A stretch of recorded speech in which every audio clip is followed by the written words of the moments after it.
आदाब नाज़रीन, इस्तकबाल है। आप देख रहे हैं प्राइम डिबेट। मैं हूं आपके साथ अबू हुरैरा। 2019 इंतखाबात की गहमा गहमी शुरू हो चुकी है। तमाम पार्टियां अभी से तैयारियों में मसरूफ हो गई हैं।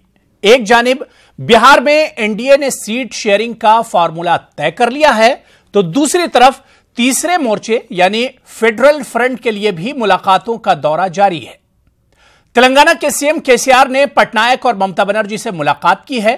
KCR non BJP non Congress front बनाना चाहते हैं, यानी 2019 चुनाव की तस्वीर अभी भी साफ नहीं है पूरी तरह से, बल्कि यूं कहा जाए कि यह तस्वीर बड़ी दिलचस्प होने वाली है आने वाले दिनों में। आज इन्हीं तमाम इश्यूज पर हम बात करेंगे प्राइम डिबेट में, लेकिन सबसे पहले यह रिपोर्ट देखिए।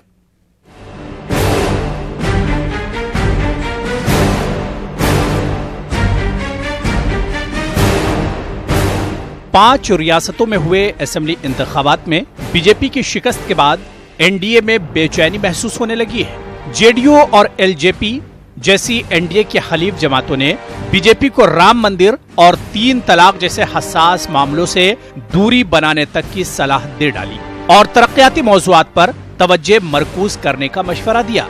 कभी चट्टान की तरह नजर आने वाले एनडीए में फूट के आसार नुमायां होने लगे हैं। पहले से ही मोदी हुकूमत के तर्ज अमल से नाराज चल रही आरएलएसपी ने एनडीए से किनारा कशी अख्तियार की और यूपीए का हिस्सा बनने में भी अपनी आफियत समझी।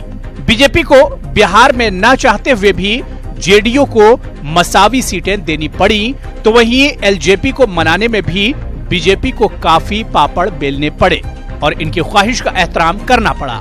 एनडीए की हलीफ जमात अकाली दल भी बीजेपी से गाहे बगाहे अपनी नाराजगी जाहिर करने में तामुल नहीं करती है। शिवसेना और बीजेपी का इख्तिलाफ तो जग जाहिर है। इन सब से ये वाज़ेह होता है कि 2014 की एनडीए और 2018 की एनडीए में काफी फर्क नुमाया हो गया है। कभी नरेंद्र मोदी और अमित शाह की हर बात को हरफ आखिर तस्वुर करने वाले एनडीए के लीडरों के सुर अब बदलने लगे हैं। दूसरी तरफ 3 रियासतों में बीजेपी को इख्तिदार से बेदखल करने के बाद कांग्रेस को नई तवानाई मिली है और वो आम चुनाव में भी नरेंद्र मोदी को इख्तिदार से बेदखल करने के लिए कमर कस रही है।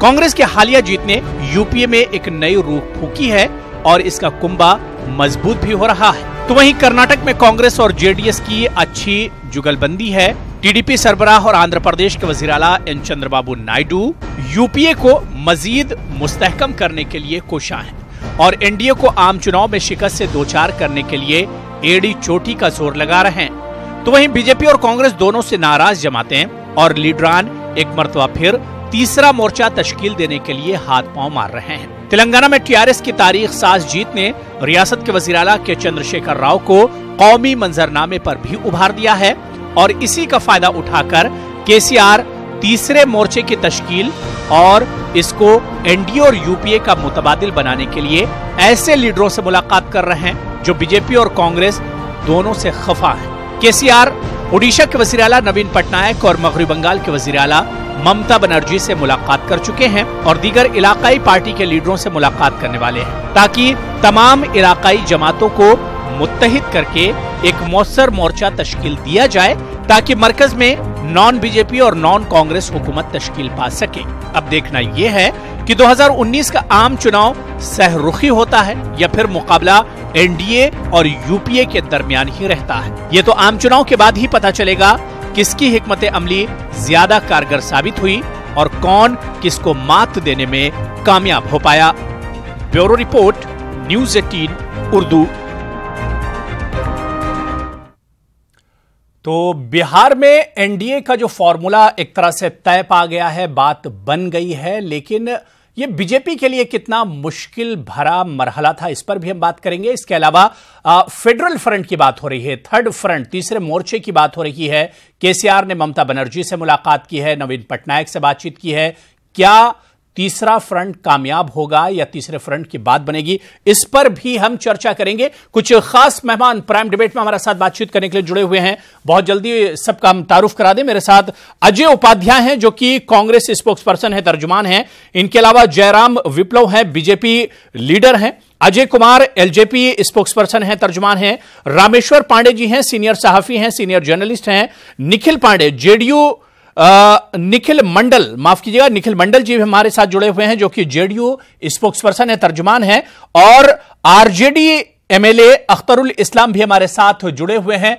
अपने तमाम पैनलिस्ट का, तमाम मेहमानों का हम बहुत इस्तकबाल करते हैं प्राइम डिबेट न्यूज़ 18 उर्दू में। सबसे पहले जयराम विप्लव, आपसे ही हम शुरुआत करना चाहेंगे कि एनडीए की बात तो जरूर बिहार में बन गई, सीट शेयरिंग का फॉर्मूला एक तरह से तय पा गया, लेकिन जयराम जी, कितना मुश्किल, कितना चैलेंजिंग था बीजेपी के लिए 22 सीटों से 17 सीटों पर खिसक कर आना?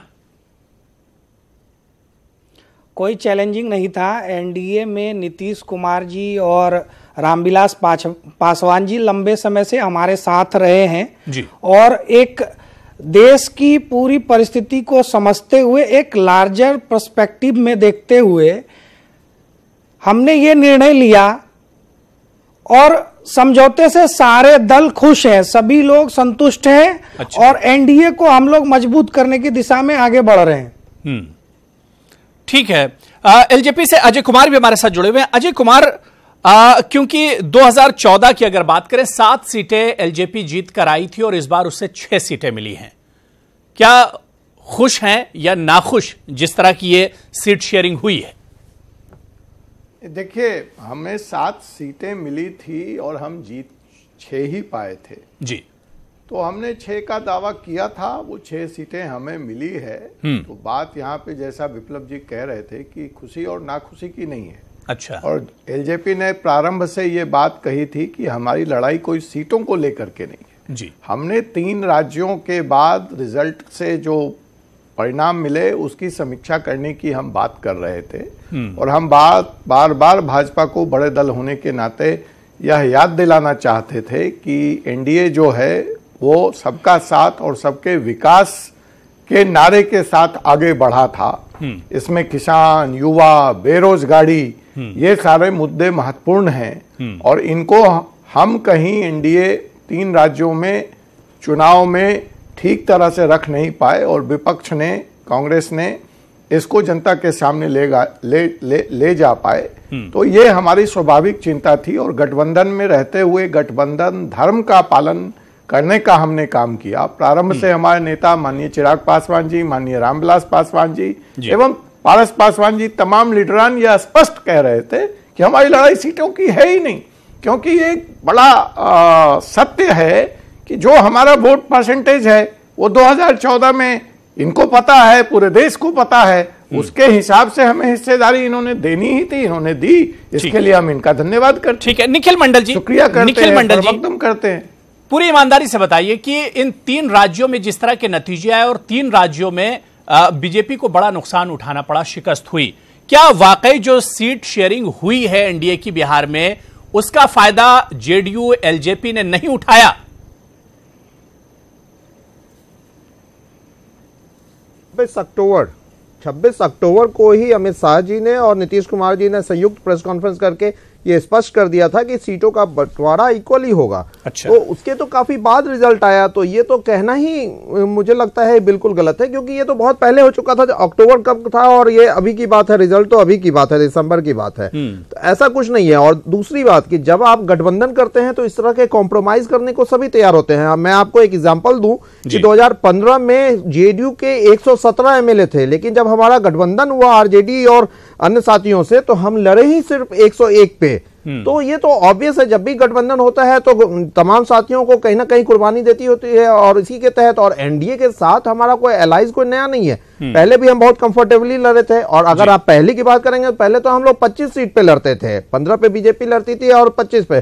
तो ये कोई बड़ी बात नहीं है। चीजों को समय के हिसाब से देखते हुए ही अगर कॉम्प्रोमाइज कर लिया जाए तो उसी को आप गठबंधन कहते हैं। गठबंधन को वर्कआउट करने का यही काम ही है कि भाई आप लड़ाई झगड़ा ना कर करके आप इशू बेस्ड आप अपना काम कर लें और उसके तहत आप चुनाव में जाएं। बिल्कुल। और यहां पर कुर्बानी एक तरह से बीजेपी को देनी पड़ी है। अख्तरुल इस्लाम, आरजेडी कैसे देखती है इस सीट शेयरिंग को, जिस तरह से एनडीए का पूरा फॉर्मूला तय पाया है?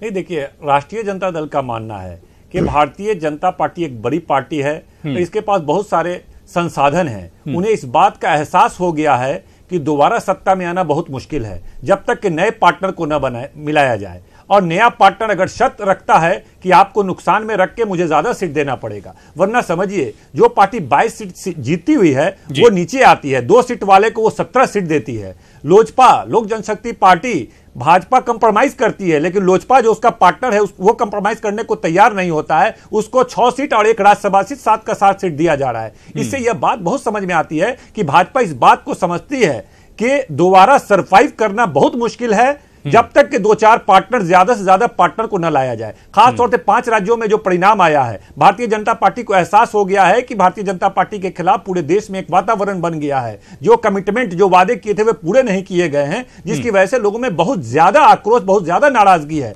इसीलिए वो अपने पार्टनर को ज्यादा से ज्यादा प्रलोभन दे करके, ज्यादा से ज्यादा सीट करके अपने साथ रखना चाहती है ताकि मुकाबले में आ सके। ठीक है, ठीक है, ठीक है। अजय कुमार जी और निखिल मंडल, मैं दोनों के पास आऊंगा, लेकिन उससे पहले कांग्रेस का भी हम कमेंट ले लेते हैं। अजय उपाध्याय जी, आप कैसे देखते हैं, आपकी पार्टी या कांग्रेस कैसे देखती है जिस तरह से सीट शेयरिंग का पूरा मामला सामने आया, जो फॉर्मूला सामने आया एनडीए का बिहार में?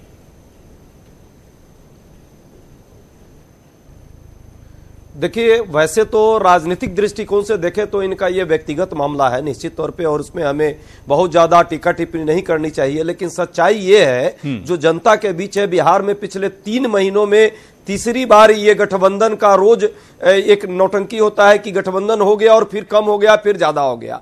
हर बार फाइनल होता है और हर बार वो सेमीफाइनल में बदल जाता है। इस बार भी वही हुआ। जब कुशवाहा जी अलग हुए तो सारी परिस्थितियां बदली और लगा रामविलास पासवान जी को कि भाई अब तो मौका है, इसमें कुछ बार्गेनिंग कर लो। हालांकि उन्होंने कहा नोटबंदी, जीएसटी और ये मुद्दे जो हैं, बेरोजगारी जो मुद्दा है देश में सबसे बड़ा मुद्दा है, और मुझे लगता है ये मुद्दा जो है भाजपा के लिए बड़ा नागवार गुजरी, उसे सच्चाई समझ में आ गई थी। कहीं ना कहीं इसके कारण ही रामविलास जी को एक एक्स्ट्रा राज्यसभा का बार्गेनिंग सीट मिल गया। बहुत अच्छी बात है, कम से कम जिस नोटबंदी आज भी भाजपा के सिर में दर्द है और कहीं ना कहीं उसके कारण राज्यसभा की सीट भी वो लालच में देने को तैयार है। ये बहुत बड़ी बात है कि कितना नोटबंदी का असर आज भी भाजपा के अंदर है। जहां तक बात है बाकी उनके दलों की, तो नीतीश जी के बारे में सर्वविदित है आज बिहार में क्या परिस्थितियां हैं। धीरे धीरे ये अलायंस अब बहुत कमजोर हो गया है। आप रामेश्वर पांडे जी आपके पास आऊंगा, लेकिन उससे पहले कुछ कहना चाह रहे हैं। कुशवाहा जी अलग हुए हैं, ठीक है, और हम अजय भाई बीती ताई विचार दे, आगे की सुध ले, लगता है थोड़ा आज की जो परिस्थितियां हैं उस पर थोड़ी चर्चा कर लेते हैं। आज हमने तो गठबंधन अनाउंस कर दिया, सारे सीटों का बंटवारा हो गया, आज पर ही चर्चा हो रही है। लेकिन जरा कांग्रेस के हमारे मित्र अजय भाई ये बता दें, अभी ये क्या ये फाइनल मान ले हम लोग, सीटें उन्होंने छोड़ी है, बिहार की जनता इसे फाइनल मान ले या फिर 4 दिन बाद और दूसरी बात, नया मौसम बदलेगा इसमें पूरे गठबंधन में, और मौसम विज्ञानी 2014 में रूप में आएंगे। 2014 में हम 52% वोट शेयर लेकर के आज जो गठबंधन में हमारे 3 साथी हैं, भारतीय जनता पार्टी, लोजपा और जदयू, उस तीनों का टोटल वोट शेयर 52% था और आपका 32%। ये 20% का 2014 में गैप था, और 2015 के वोट शेयर को जोड़ दें तो 46% एनडीए के पास और 30% आपके इस कथित सो कॉल्ड महागठबंधन के पास है। तो स्थिति स्पष्ट है बिहार में आपकी क्या हालत है। ये 20% का जो गैप है उसको आप कैसे फुलफिल करेंगे, वो सीटें आप कहां से लाएंगे, इस पर जरा ध्यान दीजिए। और ये भी ध्यान देने की जरूरत है कि कांग्रेस को आज, ठीक है अजय कुमार आप भी और मुख्तसर में जवाब दीजिए। रामेश्वर पांडे जी इंतजार कर रहे हैं, सबका जवाब मैं रामेश्वर पांडे जी से लूंगा। ठीक है अजय कुमार करके केसीआर जी के साथ जा रही है। ठीक है विप्लव, आपका समय पूरा हो गया। उत्तर प्रदेश में देने वाले, जहां तक मौसम विज्ञानी ने तो मौसम समझ लिया है, सीटें देने वाले हैं। अगर आप टोटलिटी में देखेंगे तो कांग्रेस इस बार 100 से ज्यादा सीटों पर चुनाव ही नहीं लड़ पाएगी। फिर इस महागठबंधन के अंदर राहुल गांधी जी को प्रधानमंत्री बनाने का सपना कैसे पूरा होगा? सीट आपसे बार्गेनिंग करके सुनिश्चित। ठीक है विप्लव, पे बात करें, विप्लव बात पूरी हो गया, गठबंधन कर लिया, आपका जवाब पूरा हो गया। आप अपना सपना देखिए। जयराम विप्लव, आपकी बात पूरी हो गई। दिखेंगे अजय कुमार जी आप भी अपना रिएक्शन बहुत मुख्तसर में दीजिए। रामेश्वर पांडे जी के पास जाना है। देश के लोगों को इसलिए भाजपा को भी अच्छे दिन नहीं आएंगे। सवाल है जी, कि भाई आपके मुख्यमंत्री कमलनाथ जी बिहारियों को गाली दे रहे हैं, तो बिहार में आप उसके साथ हैं कि उसके विरोध में हैं? क्या बिहार कांग्रेस अलग है, मध्य प्रदेश कांग्रेस अलग है और वो दिल्ली में राहुल गांधी जी की कांग्रेस अलग है? मुझे तो इसी पे ये स्पष्टीकरण दे दें कि बिहारियों को, उत्तर प्रदेश वालों को गाली दिया जा रहा है, तो ये अजय भाई का स्पष्टीकरण जरूरी विरोध है। करते हैं बिहार कांग्रेस। अजय भाई, तो गुजरात से दूसरा सवाल है, गुजरात से हजारों लोग को पीट के भगाया गया। तो गठबंधन उस हो समय गया, आपकी सरकार केंद्र में रही और केंद्र में आपके यहाँ सीटों का साथ में बंटवारा थे। कब, कैसे और किसके नेतृत्व में हो रहा है? और एक छोटा सा सवाल है कि पिछली बार आरजेडी के साथ जब गठबंधन हो करके चुनाव लड़ा गया तो माननीय राहुल गांधी जी अलग मंच पे होते थे और लालू प्रसाद यादव जी अलग मंच पे होते थे, और राहुल गांधी यह कहा करते थे कि मैं इस भ्रष्टाचारी लालू यादव के साथ मंच शेयर नहीं करूंगा, और पूरे चुनाव में उन्होंने मंच शेयर नहीं किया। तो इस बार क्या भ्रष्टाचार का दाग मिट गया?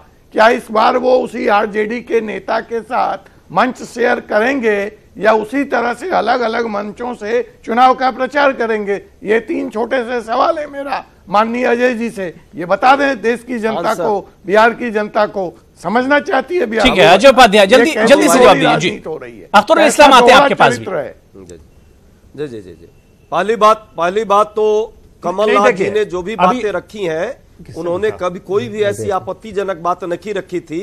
हर राज्य में, गुजरात में भी ऐसा है, स्थानीय लोगों को 70% नौकरियों में वहां पे जो उद्योग धंधे हैं उसमें वहां सरकार दे रही है। और वही गुजरात है जिस गुजरात में अभी कुछ ही दिन पहले लोगों को मार के भगाया गया।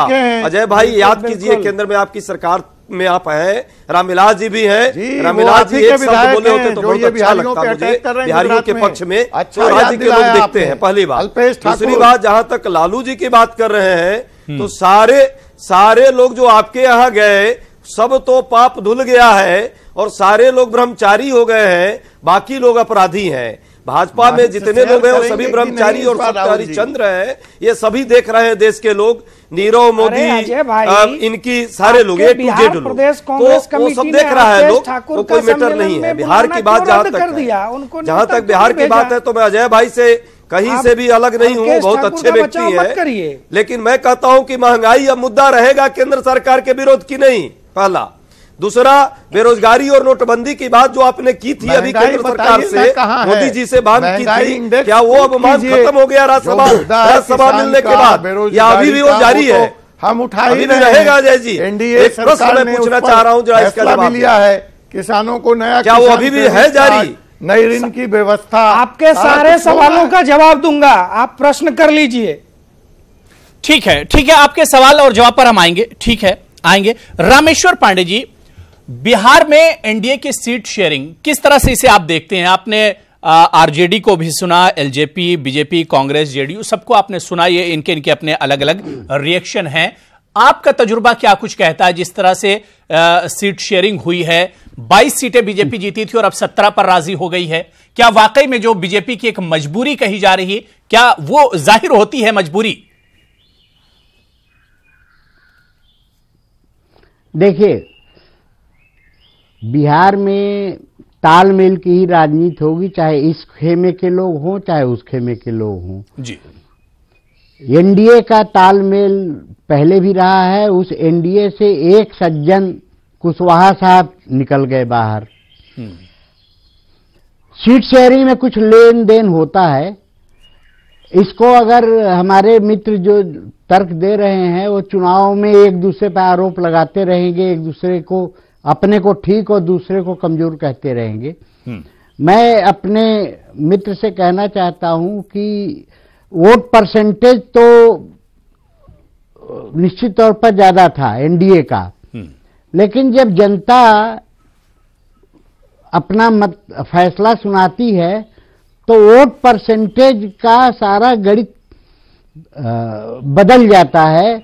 आप छत्तीसगढ़ में देख लीजिए, आप यूपी में भाजपा का वोट शेयर बहुत कम था, लेकिन एक लहर आई तो वोट शेयर बढ़ गया। आप राजस्थान में देख लें, जहां भी नतीजे आए हैं।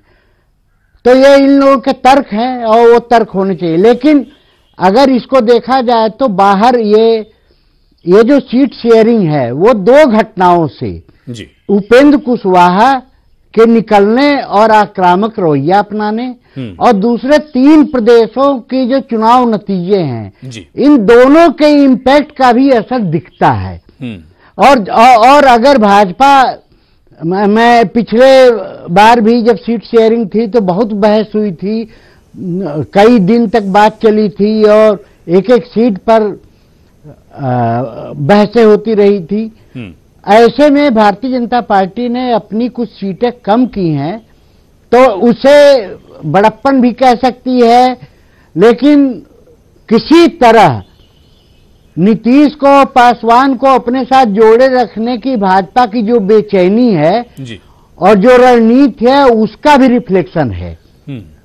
निश्चित तौर पर यह विन विन सिचुएशन है नीतीश जी के लिए भी, पासवान जी के लिए भी और भाजपा के लिए, इसलिए क्योंकि भाजपा को अब ये लगने लगा है 3 प्रदेशों के नतीजों के बाद कि अगर एक कॉम्बिनेशन में वो लड़ाई नहीं लड़े तो भाजपा उतनी बार्गेनिंग की स्थिति नहीं है जितनी पासवान साहब ने अपनी बार्गेनिंग दिखाई या नीतीश साहब ने दिखाई। यानी बीजेपी की कमजोरी का फायदा उठाया यहां एलजेपी और जेडीयू ने।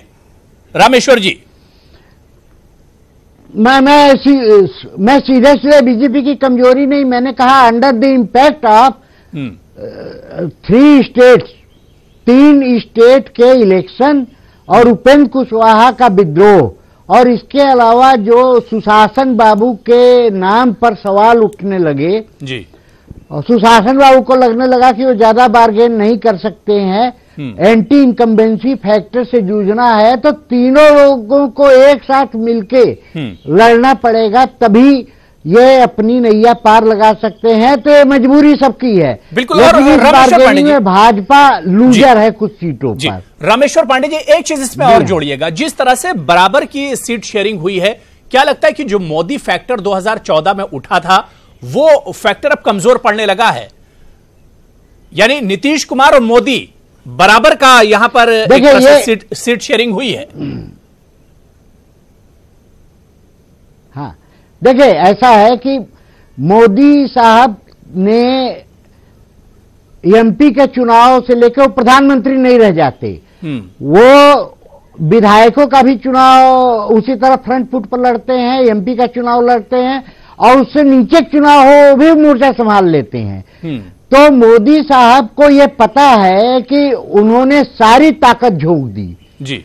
उन्होंने, और जो स्टार प्रचारक थे, योगी जी भी थे, सारे लोग थे, और सारी ताकत झोंकने के बाद अगर वह आकर्षण रहता तो आप बिहार में देखें तो बिहार में ये नीतीश साहब, उनको पता है कि वो आकर्षण नहीं रह गया है जिस तरह सवाल उठने लगे हैं। और आप जो 3 प्रदेशों में देखें तो स्टार प्रचारक कौन था? मोदी जी ही थे। बिल्कुल। और हर लड़ाई में गुजरात से लेके मोदी जी लड़ते हैं। और अगर नतीजे ये आ रहे हैं तो ये खुद भाजपा आकलन कर रही है और जो उनका आंतरिक सर्वे है वो कह रहा है कि साहब अब वो जादू नहीं है जी। बिल्कुल। जयराम विप्लव को आप पप्पू कह के खारिज करते रहे हैं, उस पप्पू ने 3 प्रदेशों में जयराम विप्लव और रामेश्वर पांडे जी को आपने सुना।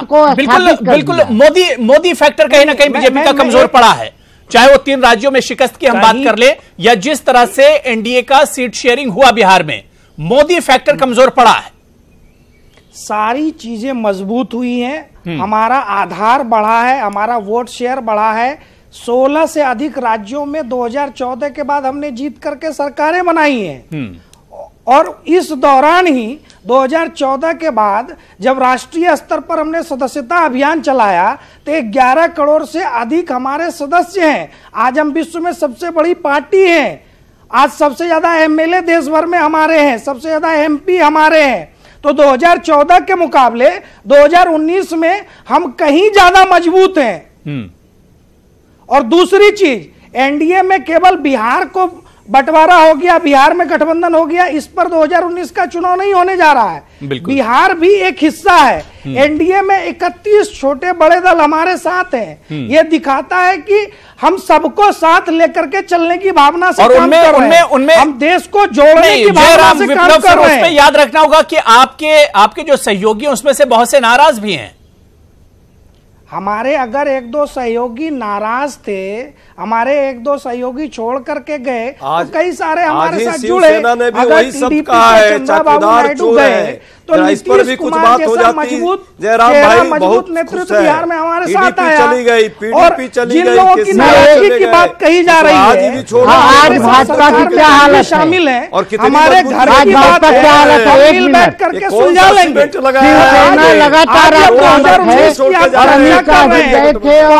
क्या हालात है, जो हमारे मित्र अजय जी सवाल कर रहे थे कांग्रेस के प्रवक्ता, तो उनको मैं बताना चाहता हूं कि आज देश की स्थिति क्या है। आज जो भारत फ्रेजाइल 5 में गिनती होती थी, उसको हम फास्टेस्ट ग्रोइंग नेशन के तौर पर आज दुनिया में विश्व की सबसे तेजी से बढ़ती अर्थव्यवस्था के रूप में लेकर के आए, 9वें स्थान से 6वें स्थान पर विश्व की सबसे बड़ी अर्थव्यवस्था के रूप में लेकर के आए हैं। ये जो बिजनेस में 142 स्थान से लेकर के 77वें स्थान पर लेकर के आए, और ये महंगाई देश का पैसा जो आपने खुले हाथों से कारोबारियों को बांटा, क्या स्थिति है, पूरा देश देख रहा है। अब मोदी जी अच्छे दिन का नारा नहीं देते, आज 1,25,000 करोड़ लोगों ने इस कानून के दबाव से वापस किए हैं, बेरोजगारी बढ़ी है, 3 लाख अशिक्षा बढ़ी है, की रिकवरी की है, टोटल 4,25,000 करोड़। जयराम विप्लव, ठीक है, आपकी सरकार ने बहुत काम किया, आपकी सरकार ने बहुत से स्कीमें लॉन्च की, लेकिन 3 राज्यों में जो शिकस्त हुई उस पर बहुत कुछ आपकी सच्चाई खोलकर सामने रख दी है। कारोबार वो 1,20,000 पहुंचा है, लाख करोड़ रुपए लोग लेके भाग गए 3-4 लोग देश से विदेश, ये भी लोग देख रहे हैं। किसी पार्टी के मैनिफेस्टो में नहीं छपते हैं, ये देश की सरकारी एजेंसी, वैश्विक स्तर की एजेंसियों का आकलन है, उनका सर्टिफिकेट है। कोर्ट पर भी देख लीजिए, चुनाव आयोग पर देख लीजिए, सीबीआई पर देख लीजिए, अरे क्या क्या हुआ है। आयोग पर आप किस मुंह से बात कर रहे हैं अजय भाई? जब आप चुनाव हार जाते हैं, कहते हैं ईवीएम खराब है, चुनाव आयोग की निष्पक्षता पर सवाल उठ जाता है। क्या हाल हो गया है, तेलंगाना में आप हारे, ईवीएम खराब, पंजाब में आप जीते, मध्य प्रदेश में जीते, राजस्थान जीते, ईवीएम अच्छा दे दिया, जिसको अपील करते हैं। इसे इशू पर नोट कराइए, छोटे से ब्रेक पर जाना है, ब्रेक पर जाना है। विप्लव, जयराम विप्लव, अजय उपाध्याय जी हम लौट कर आएंगे, निखिल मंडल आपके पास भी हम आएंगे, और रामेश्वर जी हमारे साथ जुड़े हुए, अख्तरुल इस्लाम आपके पास भी हम आएंगे। तो 2019 चुनाव की गहमा गहमी एक तरह से तेज हो गई है, और तीसरे मोर्चे के लिए भी मुलाकातों का दौर चल रहा है। तेलंगाना के वजीर आला केसीआर ने ममता बनर्जी से आज मुलाकात की है, इससे पहले नवीन पटनायक से उन्होंने मुलाकात की थी। तीसरा मोर्चा क्या कुछ गुल खिलाएगा, इस पर भी हम बात करेंगे। प्राइम डिबेट में लगातार हम बात कर रहे हैं बिहार में एनडीए की सीट शेयरिंग का, लेकिन जिस तरह से तीसरे मोर्चे के लिए कवायद शुरू हो गई है, इसकी तस्वीर क्या कुछ होगी, इस पर भी हम बात करेंगे। सबसे पहले अजय उपाध्याय आपसे ही शुरुआत करना चाहेंगे कि एक तीसरा मोर्चा खड़ा हो रहा है, नॉन कांग्रेस नॉन बीजेपी, और उसके लिए कवायद भी शुरू हो गई है। कांग्रेस कैसे देखती है, बहुत मुख्तसर में बताइए अजय उपाध्याय। देखिए भारत की राजनीति में लोकतांत्रिक पद्धति है, और हर आदमी को अपने अपने हिसाब से राजनीतिक के दृष्टिकोण अपनाने का अधिकार है, इसमें कहीं कोई दिक्कत नहीं है। लेकिन सच्चाई है, देश की जो राजनीतिक इतिहास को आप देखेंगे, और विशेष करके गठबंधन की राजनीति को, तो गठबंधन की राजनीति 90 के बाद जो परिवर्तन हुआ उसमें हमने सबने देखा है कि अब यहाँ द्वि पार्टी सिस्टम का ही रूप है। बेशक गठबंधन की राजनीति चल रही है, चाहे भाजपा लेड गठबंधन हो या कांग्रेस लेड गठबंधन हो, और कहीं ना कहीं यही गठबंधन सदैव कभी पक्ष और कभी विपक्ष में रही है। इस सच्चाई से पूरा देश वाकिफ है, और अच्छी बात है कि अब हम लोग गठबंधन धर्म में रह करके देश को सही दिशा देने का रास्ता भी अपनाने का प्रयास किया, और लोकतांत्रिक उस भाव को भी अपना लिया है। अलग अलग पार्टियों की जो क्षेत्रीय जो विशेषता है और उनकी जो क्षेत्रीय खुशबू है, उस खुशबू को भी राष्ट्रीय परिप्रेक्ष्य में चलाने का प्रयास किया, और ये सफल रहा।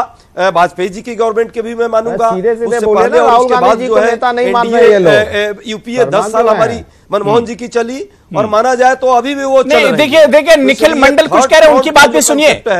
अजय उपाध्याय, निखिल मंडल कुछ कह रहे हैं, उनकी बात भी आप सुनिए, उनकी बात पर गौर कीजिए। देखिए बात तभी से ये बात घुमा रहे हैं, सीधा स्पष्ट ये कहिए कि कांग्रेस के राहुल गांधी जी को ये तमाम पार्टियां जो थर्ड पॉइंट बना रही है वो नेता नहीं मान रहे हैं, इस चीज को एक्सेप्ट कर लीजिए, तो बात को गोल गोल क्यों घुमा रहे हैं? अरे निखिल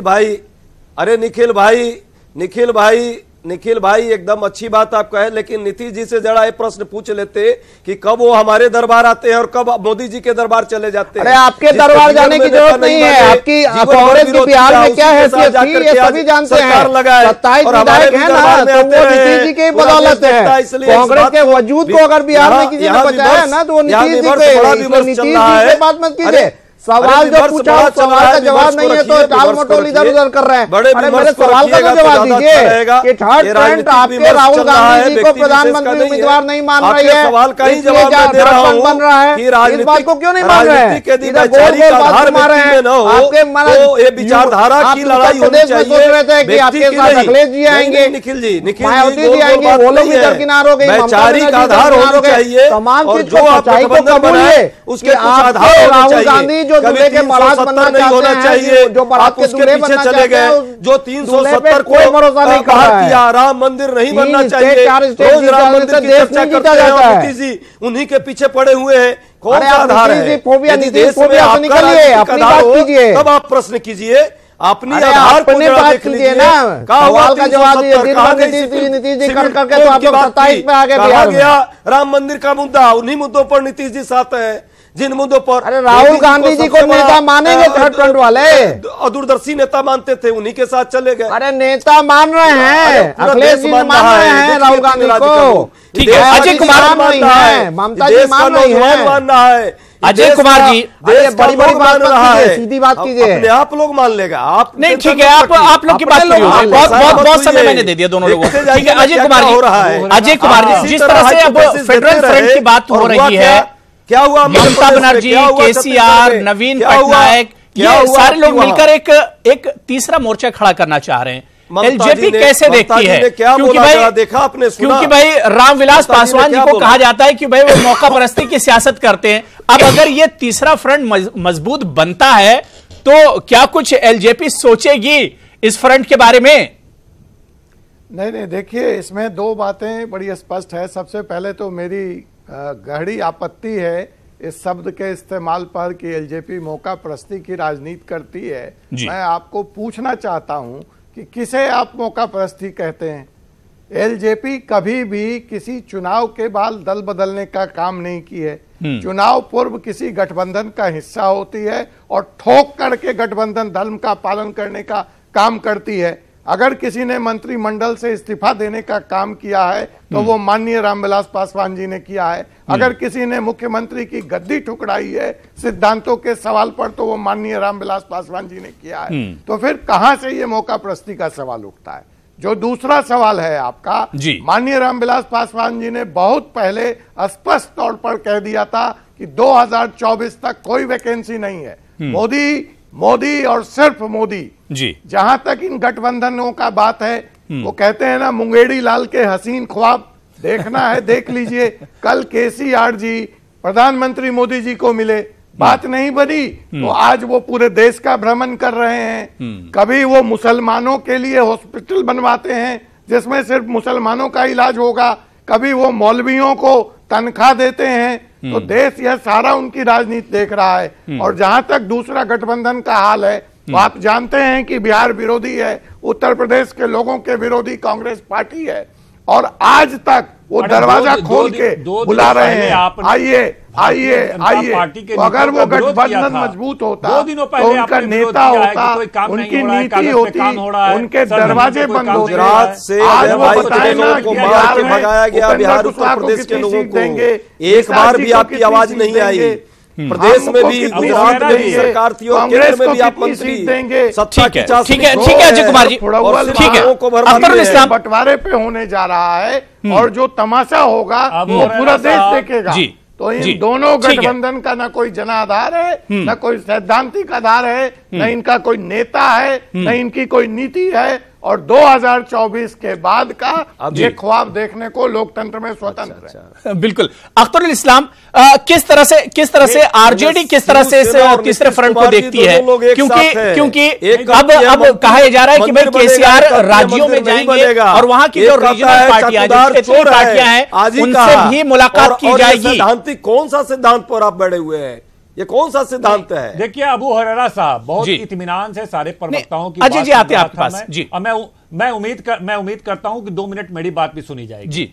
एक तो मौका परस्ती की जहां तक बात है, 2 दिनों पहले इनके नेता, लोजपा के नेता कह रहे थे कि अभी कोई काम सरजमीन पे नहीं हो रहा है, सारा काम कागज पे चल रहा है मोदी सरकार में, ये बोल रहे थे। और जहां तक नीतीश कुमार की बात है वो बोलने दीजिए ना, आप अपने टाइम में बोलिएगा, आप अपने टाइम, अरे आप अपने टाइम में बोलिएगा। नीतीश कुमार जी इसी नरेंद्र मोदी के बारे में बोल रहे थे कि ऐसे व्यक्ति को भारतीय जनता पार्टी प्रधानमंत्री के लिए प्रोजेक्ट कर रहा है, यही नीतीश कुमार बोला करते थे, जिसके हाथ में देश सुरक्षित नहीं हो सकता है, इसलिए गठबंधन तोड़ने का काम किया। तो ये लोग मौका परस्त लोग हैं। दूसरी बात, इन्होंने भ्रष्टाचार का आरोप लगाया। अभी कुछ ही दिनों पहले सीबीआई के डायरेक्टर ने कहा है कि हमारे लीगल अफसर ने कहा कि लालू प्रसाद के खिलाफ आईआरसीटीसी के मामले में कोई साक्ष्य नहीं है, एफआईआर नहीं होना चाहिए। कौन बोलता है? सीबीआई का डायरेक्टर सुप्रीम कोर्ट में बोलता है, नहीं, सुप्रीम कोर्ट में सीबीआई का डायरेक्टर बोल रहा है। कितना गंभीर मामला है कि राजनीतिक विरोधी को किस तरह फंसा करके जेल भेजने की कोशिश की जा रही है। दिलवा दीजिए ना। चौथी बात, ये लोग कहते थे कि ना खाएंगे ना खाने देंगे। आज सबसे बड़ा प्रधानमंत्री पे आरोप लग रहा है कि 30,000 करोड़ रुपए का मामला सुप्रीम कोर्ट में जब मामला जाता है तो देश की जनता को शंका होती है, लेकिन गलत एफिडेविट जब पेश किया जाता है तो वहां पे लोग को यकीन हो जाता है। जब जेपीसी की मांग की जाती है आप चुप रहते हैं, जबकि हमने देखा है पिछले 20 साल में कांग्रेस की सरकार ने 5 जेपीसी गठित किया है। हर्षद मेहता का मामला हो, बोफोर्स का मामला हो, 2G का मामला हो, तमाम मामले में जब भी विपक्ष ने मांग किया है जेपीसी का, हमने जेपीसी गठित किया है, यूपीए ने जेपीसी गठित किया है। आप जेपीसी क्यों भाग रहे हैं? उसका मतलब कि आपको आप पर शंका व्यक्त किया जा रहा है, आप यकीन है आपको कि आप चोरी में पकड़े जाएंगे? जेपीसी क्यों गठित नहीं? आप बताइए कि 2011 में 2G पे जेपीसी कांग्रेस ने गठित किया, 2013 में वीवीआईपी हेलीकॉप्टर उस पे जेपीसी गठित हुआ, हर्षद मेहता में जेपीसी। आखिर आप जेपीसी से क्यों भाग रहे हैं? आपने गलत एफिडेविट सुप्रीम कोर्ट में क्यों भाग रहा है? जजमेंट से क्यों भाग रहे हैं? नहीं चलने देते क्यों? संविधान कह रहे थे कि ना खाने ना खाने देंगे, देश के प्रधानमंत्री पे आरोप लग रहा है। इससे ज्यादा गंभीर बात देश के लिए हो नहीं सकता है। पूरी दुनिया में चर्चा का विषय बना हुआ है। आप जहां से भाग रहे हैं? बताइए, कोई जवाब देगा क्यों गठित नहीं? आप चर्चा से भाग रहे हैं। नंबर 1, सुप्रीम कोर्ट सुनिए, भारतीय जनता पार्टी के प्रवक्ता की बात भी सुन लीजिए। आरोप लगाकर भागना आपका काम है, आप भी बन जाइए ना सुप्रीम कोर्ट में पार्टी, जाकर के रिव्यू पिटीशन डालिए। सुप्रीम कोर्ट की अवमानना कर रहे हैं आप। और राफेल के अंदर 1 रुपये का भी भ्रष्टाचार नहीं है। राफेल पर ही चर्चा कर लेंगे। किया गया है समय से लोग ये मामला सीएजी में गया हुआ है, पब्लिक अकाउंट कमेटी में गया हुआ है। नहीं, देखिए पूरे देश को यकीन हो गया। देखिए बात पूरी हो गई। पूरे देश को यकीन हो गया।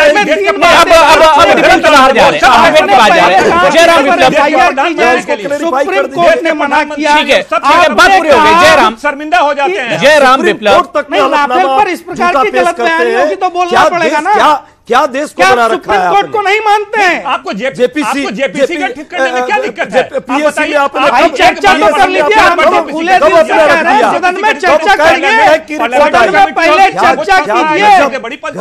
अरे चर्चा से क्यों भाग रहे हैं? और जुमले पढ़ना सरकार की 2 सबसे बड़ी उपलब्धि है। आपके पास तथ्य नहीं है इसलिए आप चर्चा से भाग रहे हैं। लगाते हैं। सीबीआई का डायरेक्टर कह रहा है कि सुप्रीम कोर्ट में 3 विषय बिल्कुल स्पष्ट कर दिए। कीमत के निर्धारण को लेकर के, खरीद की प्रक्रिया को लेकर के और ऑफसेट पार्टनरशिप को लेकर के, इन तीनों मामलों में सुप्रीम कोर्ट को सरकार की इस डील पर जो सरकार के बीच में हुई है, कहीं कोई शको शुबहा नहीं है। नहीं, ठीक है। जयराम विप्लव आपके पास ही आता हूं।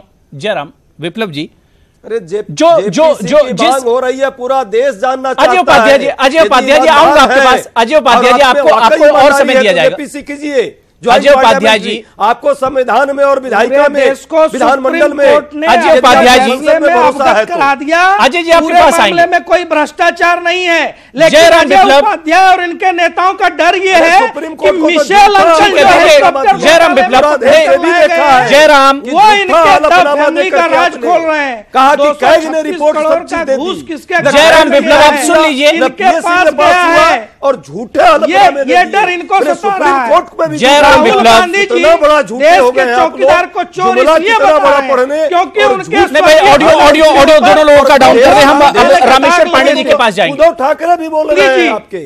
राफेल इक्वल टू नैतिक बराबरी का आपके सहयोगी बोल रहे हैं करके ये सारा ड्रामा कर रहे हैं। हटाइए प्रधानमंत्री जी। अरे एक कहानी सुन लीजिए, एक बच्चा पूरी क्लास से बाहर करके जब घर आया तो उसकी मां कहती है आज देख लीजिए जयपाल भाई, आज जयराम भाई बोला है उन्होंने 2 और 2 4 नहीं, चौकीदार चोर तो अब आपके पार्टनर का पार्लियामेंट। नहीं अब देखिए आप लोग डिबेट के बाहर जा रहे हैं। उस बच्चे की स्थिति राहुल गांधी जयराम विप्लव बोल रहे हैं, वो कह रहे हैं कि मैं हारूंगा। भाई ऑडियो दोनों लोग का डाउन कर दिया। हम रामेश्वर पांडे जी के पास जाएंगे। रामेश्वर पांडे जी, जिस तरह से थर्ड फ्रंट की अब एक तरह से कवायद शुरू हुई है और फेडरल फ्रंट बनाने की बात कही जा रही है, केसीआर ने मुलाकातों का दौर शुरू किया, इस थर्ड फ्रंट को कैसे देख रहे हैं? कितना दमदार यह फ्रंट आपको लगता है?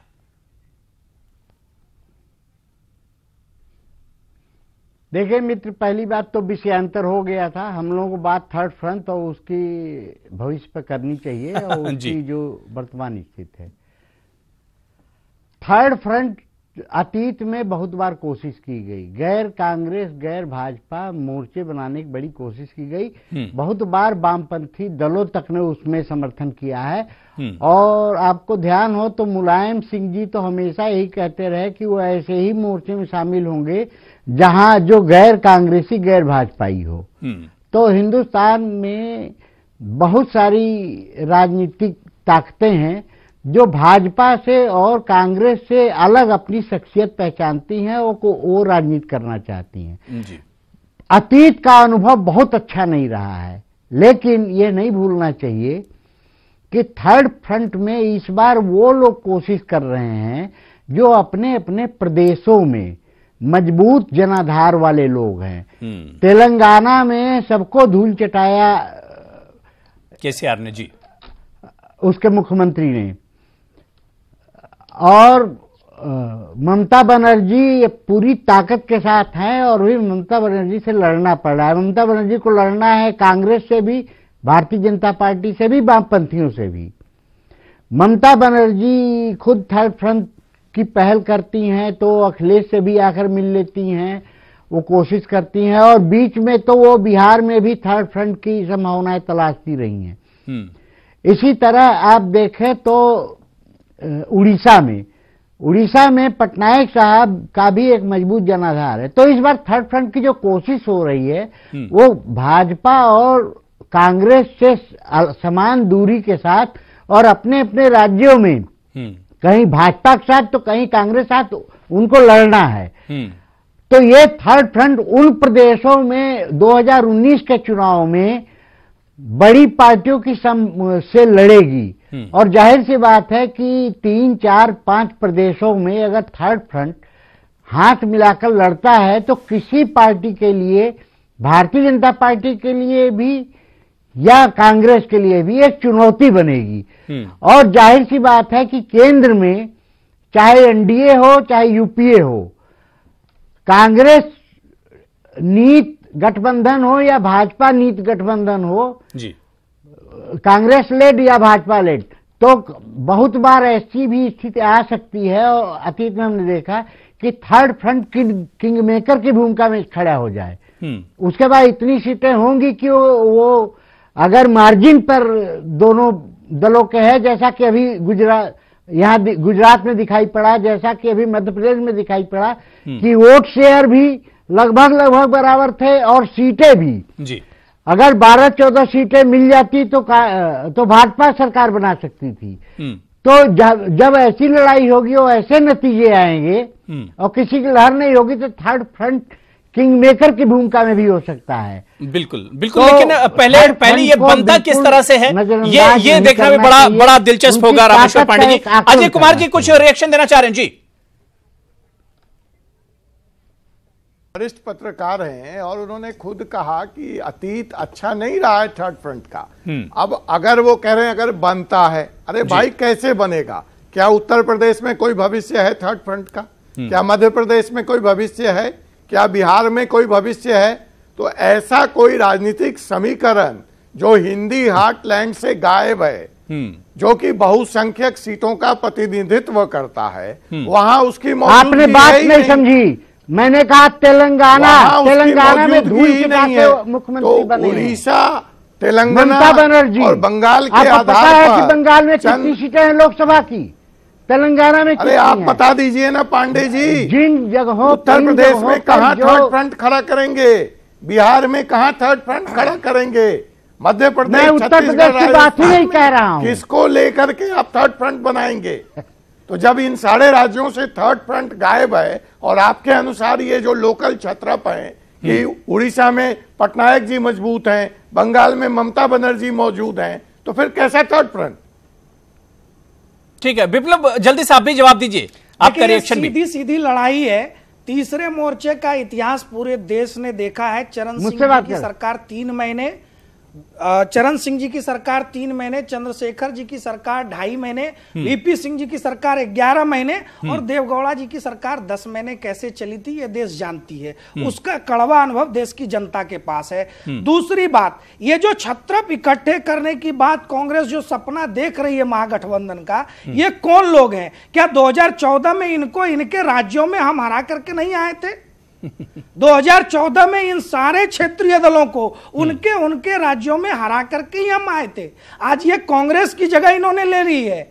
ये एक फैमिली एंटरप्राइजेज की तरह ये अलग अलग क्षेत्रों में कुछ पार्टियां खड़ी हुई हैं जो कांग्रेस के ही वंशवाद की परंपरा को आगे बढ़ा रही हैं और कांग्रेस की जगह लेकर के बैठी हुई हैं। तो चिंता कांग्रेस को करना चाहिए कि इन पार्टियों के साथ गठबंधन में जाकर के क्या वो 100 सीटों पर भी चुनाव में लड़ पाएगी। अख्तर इस्लाम साहब आपके पास आते हैं। अजय उपाध्याय, जल्दी से आप जवाब दीजिए, क्या सच्चाई यही है जो विप्लव बता रहे हैं?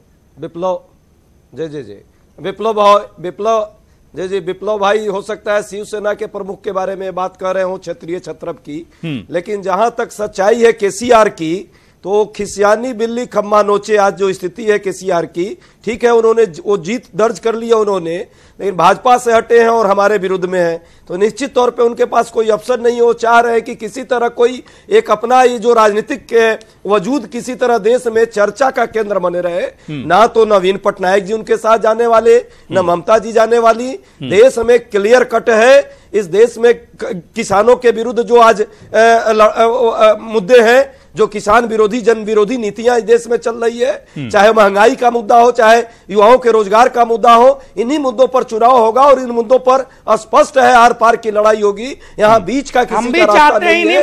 गठबंधन या तो इधर होगा या महागठबंधन होगा, इसी के बीच लड़ाई होगी। और इन लड़ाइयों में यदि ये विकास का मुद्दा रहा, नहीं आप नहीं चाहते हैं, आप तो चाहते हैं अभी भी हिंदू मुस्लिम मंदिर मस्जिद राम मंदिर के नाम पे, कभी भगवान के नाम पे, कभी अल्लाह के नाम पे देश को बांट के। लेकिन हम चाहते हैं जो आपने अच्छे दिन का झूठा वादा किया था, शायद वही वादा हमारे लिए रहेगा। हमारी लड़ाई उसी पर रहेगी। किसान जिस तरह आत्महत्याएं कर रहे हैं, कर्ज माफी का मुद्दा है, महंगाई का मुद्दा है, शिक्षा और रोजगार का मुद्दा है, हम इन मुद्दों पर लाएंगे और आपको हराएंगे। और आपने मान लिया कि आप 100 सीटों से ज्यादा सीटों पर नहीं लड़ पाएंगे।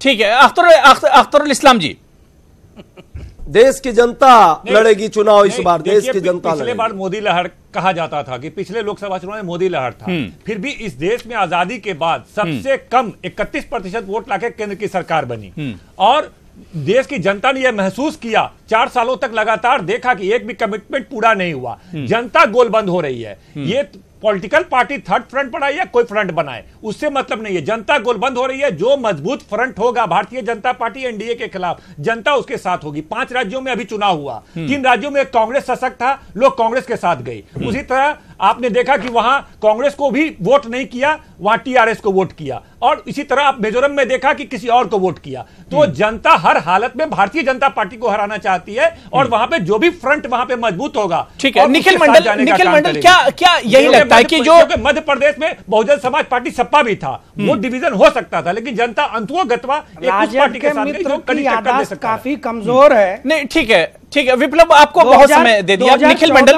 बहुत देर से निखिल मंडल बहुत देर से वेट कर रहे हैं। निखिल मंडल, क्या लगता है कि अगर तीसरा मोर्चा बनता है, क्या वाकई में ये सीधे सीधे बीजेपी को ही नुकसान पहुंचाएगा? एनडीए के लिए खतरनाक है या कांग्रेस के लिए? देखिए, मेरा स्पष्ट मानना है कि आज की जनरेशन के जो वोटर्स हैं, यंग जनरेशन कहिए या जो आज जो लोग वोट करने जाते हैं, उनके लिए डेवलपमेंट सबसे पहला मुद्दा होता है।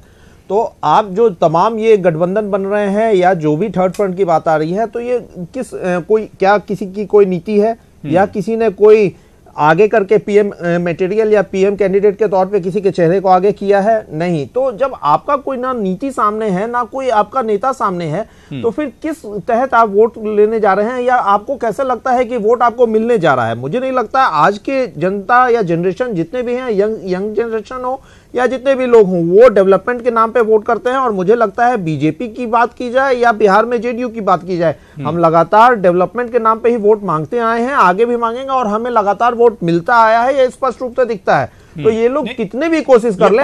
और एक लाइन में स्पष्ट कर दूंगा, अगर बिहार के कॉन्टेक्स्ट में बात करूं तो नरेंद्र मोदी जी और नीतीश कुमार जी को हराने के लिए अब तक ये लोग 13 पार्टी ने गठबंधन कर लिया है। तो इससे स्पष्ट निखिल अख्तरुल इस्लाम पूछ रहे हैं कि पांच राज्यों में आखिर क्या हुआ आपके डेवलपमेंट का जो इश्यू था? मुख्यमंत्री का कैंडिडेट नहीं था, कहीं कोई पॉलिसी पहले से। भारतीय जनता पार्टी के खिलाफ पूरे देश में वातावरण है, एनडीए के खिलाफ पूरे देश के खिलाफ में वातावरण है। तीन राज्य में जीत जाने से और 15 साल से वहां तो छत्तीसगढ़ में था, पर वो तो विधायकों का काम है, वो सांसदों का काम है।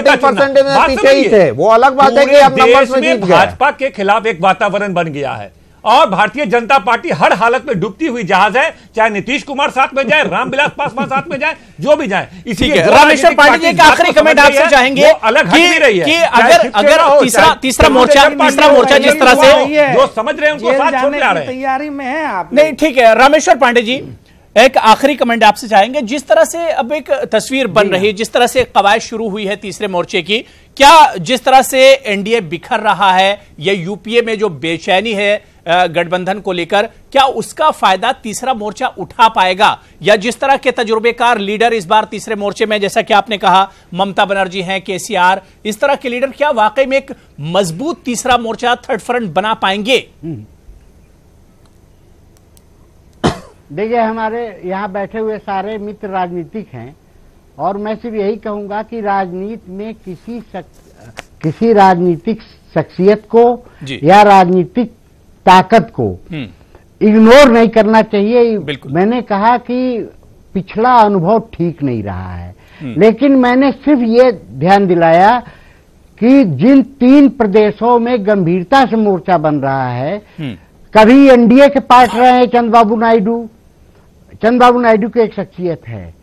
अभी तेलंगाना में दोनों पार्टियां हारी हैं, ममता बनर्जी। मैंने कुल 100 सीटें हैं जो अभी जो थर्ड फ्रंट का एक आकार बन रहा है जी, उसमें 100 सीटें हैं। और जो 2019 का चुनाव है, एंटी इनकम्बेंसी झेल रही भाजपा को दोनों मोर्चों को एक एक सीट के लिए नाक रगड़ना है, एक एक सीट के लिए जंग करना है।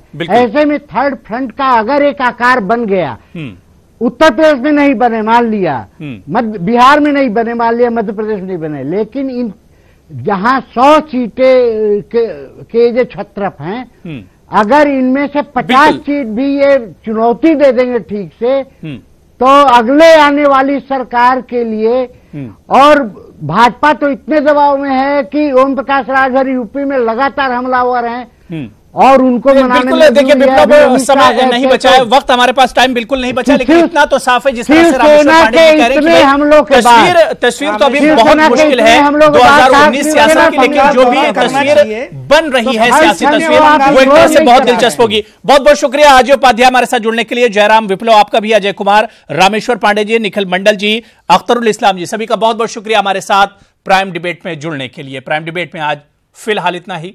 आदाब।